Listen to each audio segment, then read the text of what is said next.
नमस्कार दोस्तों, the Roseau news पर आपका एक बार स्वागत है। मैं हूं आपके साथ और आज एक एक बात करेंगे ऐसे बयान की जिसने धार्मिक, सामाजिक और कानूनी हलकों में हलचल मचा दी है। मामला जुड़ा है आशुतोष ब्रह्मचारी, शंकराचार्य स्वामी अविमुक्तेश्वरानंद और श्री कृष्ण जन्मभूमि संघर्ष न्यास के अध्यक्ष फलारी महाराज के विवादित बयान से। सबसे पहले आपको पूरा घटनाक्रम विस्तार से समझाते हैं। हाल ही में दोस्तों आशुतोष ब्रह्मचारी ने शंकराचार्य स्वामी अविमुक्तेश्वरानंद के खिलाफ यौन शोषण के आरोप लगाते हुए एफआईआर दर्ज कराई है। यह मामला पॉक्सो एक्ट के तहत दर्ज बताया जा रहा है। इसी के बाद से विवाद ने तूल पकड़ लिया है। इसी बीच श्री कृष्ण जन्मभूमि संघर्ष न्यास के अध्यक्ष हलारी महाराज ने एक बेहद विवादित बयान दे दिया है। उन्होंने आशुतोष ब्रह्मचारी की नाक काटने वाले को 21 लाख रुपए इनाम देने का ऐलान कर दिया है। इस बयान के सामने आते ही राजनीतिक और धार्मिक कलियार और मैती की प्रतिक्रियाएं शुरू हो गई हैं। फलारी महाराज ने आरोपों को 125 करोड़ हिंदुओं की आस्था पर हमला बताया। उन्होंने कहा कि शंकराचार्य हिंदू समाज के पूजनीय संत हैं और उन पर इस तरह का आरोप लगाना सनातन धर्म का अपमान है। इतना ही नहीं, उन्होंने आशुतोष ब्रह्मचारी को गौ हत्यारा और अपराधी तक कह दिया और यह भी कहा कि वे उन्हें हिंदू नहीं मानते। अब सवाल दोस्तों ये उठता है कि क्या किसी आरोप के जवाब में इस तरह इनाम की घोषणा करना कानूनन सही है? क्या यह बयान कानून व्यवस्था के लिए चुनौती बन सकता है? फिलहाल प्रशासन की ओर से इस बयान पर कोई आधिकारिक प्रतिक्रिया सामने नहीं आई है, लेकिन सूत्रों के मुताबिक पूरे घटनाक्रम पर नजर रखी जा रही है। कानून व्यवस्था बिगड़ने की आशंका को देखते हुए सुरक्षा एजेंसियां सतर्क हैं। अब हम बात करते हैं मामले के कानूनी पहलू की।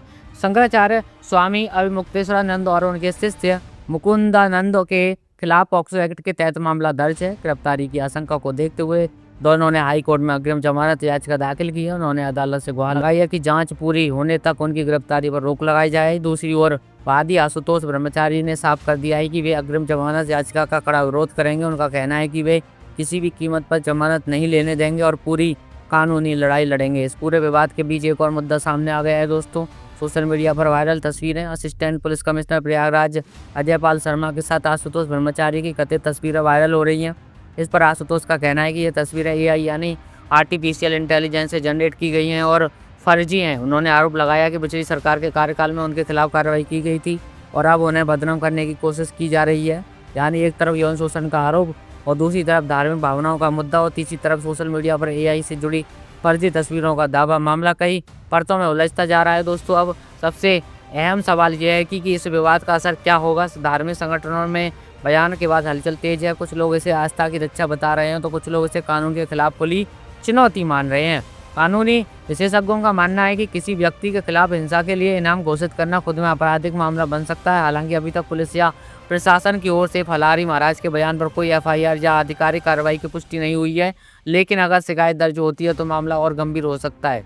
दोस्तों, यह मामला सिर्फ एक एफआईआर या एक बयान तक सीमित नहीं है। यह सवाल उठाता है कि क्या आरोपों की जांच अदालत में होगी या सड़कों पर? क्या आस्था और कानून आमने सामने खड़े हो गए हैं? और क्या सोशल मीडिया इस विवाद को और भड़काने का काम कर रहा है? फिलहाल सभी जगहों पर निगाहें हाईकोर्ट की और सुनवाई और प्रशासन की अगली कार्रवाई पर टिकी हैं। आने वाले दिनों में यह मामला और भी बड़ा रूप ले सकता है। आप इस पूरे घटनाक्रम को कैसे देखते हैं? क्या यह आस्था का सवाल है या कानून का? आप अपनी राय हमें कमेंट करके जरूर बताएं। अगर आपको यह रिपोर्ट महत्वपूर्ण लगी हो तो वीडियो को लाइक करें, चैनल को सब्सक्राइब करें और हमारे साथ जुड़ जाएं। चलिए जल्दी मुलाकात होगी अगली खबर के साथ। तब तक के लिए बने रहिए, ख्याल रखिए। नमस्कार, जय हिंद।